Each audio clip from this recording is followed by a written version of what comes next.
बात करते हैं दक्षिणा की। पूजा में दक्षिणा का क्या महत्व है, साथ ही दक्षिणा को किस विधि से देना चाहिए, आइए जानते हैं पंडित जी से। पंडित जी, दक्षिणा, आप तो कई बार कहते हैं कि ब्राह्मण तो दक्षिणा के लिए ही पूजा कराते हैं। अगर आप ब्राह्मणों को भोजन जिमाने बैठा दो और 100 रुपए लाइन में घूम घूम के दक्षिणा बांटते रहो, 8 घंटे तक ब्राह्मण बैठे रहेंगे, भोजन जिमते रहेंगे 8 घंटे तक। सच्ची बता रहा हूं, ब्राह्मण 1 नंबर पे दक्षिणा, 2 नंबर पर भोजन, 3 नंबर पर भगवान।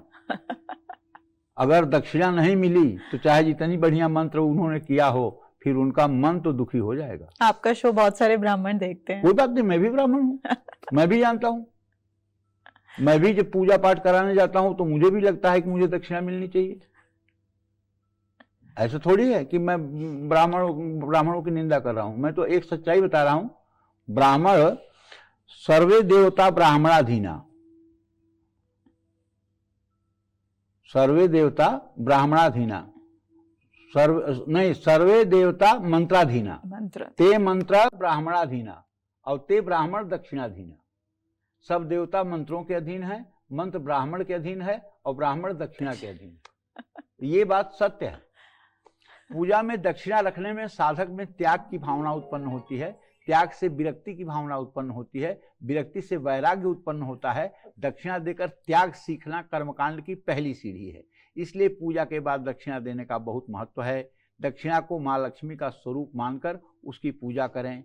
अब आपको बताते हैं कि दक्षिणा को हमेशा सुपारी नारियल के साथ पान के 2 पत्तों पर क्यों रखना चाहिए। दक्षिणा कभी भी अकेले नहीं दी जाती है, सुपारी या नारियल पान के पत्तों पर रखकर ही दक्षिणा देनी चाहिए। इस प्रक्रिया में दक्षिणा शक्ति स्वरूप में, सुपारी और नारियल शिव स्वरूप में कार्य करते हैं। शिव शक्ति को उनके कार्य के लिए पान के पत्तों को कर्मभूमि दी जाती है, यानी आसन दिया जाता है। पान के पत्ते भी हमेशा 2 ही रखें। हिरण्यगर्भः संवर्तताग्रे भूतस्य जातः पतिरेकयासीत् सदाधार पृथ्वी ध्यामुते माँ कस्मै देवाय हविषा विधेम। दक्षिणा द्रव्यम समर्पयामि। जय मां विंध्यवासिनी।